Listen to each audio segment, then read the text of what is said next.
பேதுரு என்ன தெரியுமா பண்றாரு? அவரை பார்த்து சொல்றாரு, உன்னை மனுஷரை பிடிக்கிறவரா மாற்றுவேன்னு ஆண்டவர் சொல்லிட்டாரு. நம்ம எல்லாரும் எப்படி தெரியுமா இருக்கும்? நம்மளே அதே மாதிரி நிறைய வாக்குத்தத்தங்கள் நம்ம கொடுத்துருக்காரு. கொடுத்துட்டோன்னே Peter did not sit idly in his house saying, Lord, bring me men that I can make them as fishers of men. அப்படி சொல்லவே இல்லையே. ஆண்டவர் என்கிட்ட மனுஷங்களை கூட்டிட்டு வாங்கன்னு அவர் சொல்லவே இல்லையே. அவர் என்ன செய்யறாரு? அப்போஸ்தலர் நடபடிகளின் புத்தகம் 2வது அதிகாரத்துல 14ஆம் வசனத்திலிருந்து 40வது வசனம் வரைக்கும் அவர் என்ன செய்யறாரு? அவர் வலையை வீசுவதை நாம் பார்க்கிறோம். ஹல்லேலூயா. If you turn with me to that passage, you can find from verse 14 till verse 40 a சாதாரண ஒரு மீனவன் அவன் பிரசங்கிக்கிறான். இந்த உலகத்தில் இருக்கிற ஒரு ரொம்ப டவுன் காஸ்டான ஒரு ப்ரொஃபஷன்.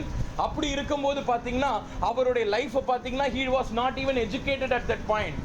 அநேகர் அந்த 12 பேர்ல நிறைய பேர் எஜுகேட்டடாக இருந்தாங்க. நிறைய கவர்மெண்ட் சர்வீஸில் உள்ள ஆட்கள்னா இருந்தாங்க. மேத்யூனா இருந்தார். அவங்க எல்லாரையும் கம்பேர் பண்ணால் இவர் ரொம்ப கீழான ஆள் தான். He was just a fisherman. ஆனால் ஜான், ஜேம்ஸ் அவங்கன்னா என்னது? ஃபிஷிங் கம்பெனி வச்சுருந்தாங்க, ஷிப்பிங் கம்பெனி வச்சுருந்தாங்க. அவங்களே பார்த்தா இவர் ஒன்றும் இல்லாதவர் தான். ஆனால் அந்த ஒன்றும் இல்லாதவர் என்ன தெரியுமா செய்கிறாரு? அவர் போய் பிரசங்கிக்கிறார். 14வது வசனத்திலிருந்து 40வது வசனம் வரைக்கும் அவர் பிரசங்கித்தார். அது 14ஆம் வசனத்தில் if you can read me that verse, பேதுரு அவர்களுக்கு நடுவில் எழும்பி நின்னாருன்னு இருக்கும். Peter stood up before them.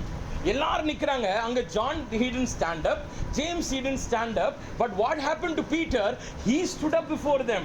அவர்களுக்கு முன்பதாக எழும்பி நின்று அவர் என்ன செய்கிறாராம்? அவர் பிரசங்கிக்கிறாராம். உரத்த சத்தத்தோடு கூட பிரசங்கிக்கிறாராம். அந்த ஊரில் எத்தனை பேர் இருந்திருப்பாங்க பாருங்க. லேர்னடான ஜனங்க இருந்திருப்பாங்க, ஜூஸ் இருந்திருப்பாங்க, பாரிசீஸ் இருந்திருப்பாங்க, சாடுசீஸ் இருந்திருப்பாங்க, வெளியூர்லேருந்து நான் வந்திருப்பாங்க. அவங்க எல்லாரும் என்ன கேட்குறாங்க? என்னுடைய பாஷையை அவன் பேசுகிறானே. இவங்க பேசுகிற பற்பல பாஷைகளை பார்த்து என்ன சொல்கிறாங்க? என் ஊர் பாஷையை அவன் பேசுகிறானே. அப்போ ஃபாரினர்ஸ்னால் வந்திருப்பாங்க. இப்போ ஒரு எக்ஸாம்பிள் நம்ம சொல்லணும்னு வச்சுக்கோங்களேன். இப்போ திடீர்னு அவுட் ஆஃப் த ப்ளூ நம்ம ஊரில் எங்கள் சென்னையில் பார்த்தீங்கன்னா மகாபலிபுரம்னு ஒரு இடம் ஒன்று இருக்குது. அந்த இடத்துல ஃபாரினர்ஸ்னால் வருவாங்க.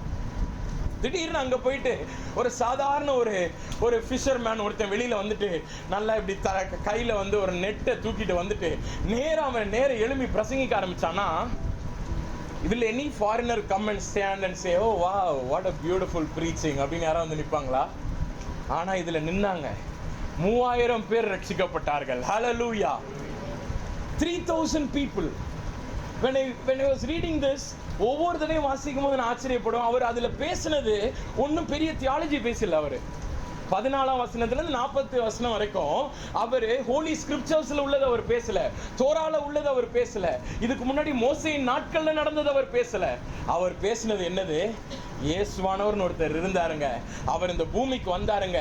அவரை நீங்க குரூசிஃபை பண்ணீங்க. அவர் குரூசிஃபை பண்ணனால தான் என்ன இருக்குது? நமக்கு ரட்சிப்பு இருக்குது. நாங்க எல்லாரும் அது மூலமா ரட்சிக்கப்பட்டுட்டோம். நீங்களும் என்ன செய்யுங்க? ரட்சிக்கப்படுங்க. சாதாரண ஒரு ஜஸ்ட் ஒன் வேர்டு, இவ்வளவுதான். அவர் அத்தனை வசனம் பேசினதை ஒரு ஜிஸ்ட் எடுத்தீங்கன்னா இவ்வளவுதான். ஆனா அவ்வளத்தை கேட்டு 3000 பேர் என்ன பண்ணப்படுறாங்க? தேவனுடைய ராஜ்யத்திற்கு வராங்க. ஹல்லேலூயா.